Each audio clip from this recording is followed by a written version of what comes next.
How to expand storage on any iPhone. To get started, first of all go ahead and open up the Settings application on your phone. Once you're here, tap on your account at the top. This is your Apple account settings page. On this page, go to iCloud. Here, you can view your iCloud storage and all the apps that are currently synced to iCloud.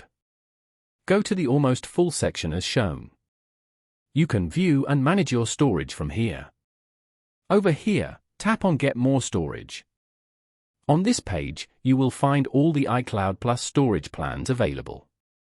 Select the plan you prefer and then tap on Upgrade to iCloud Plus below. Double-click the side button to confirm. After that, add in your payment method to access this functionality. Then, tap on Continue to proceed. Following these steps, you can easily expand storage on any iPhone.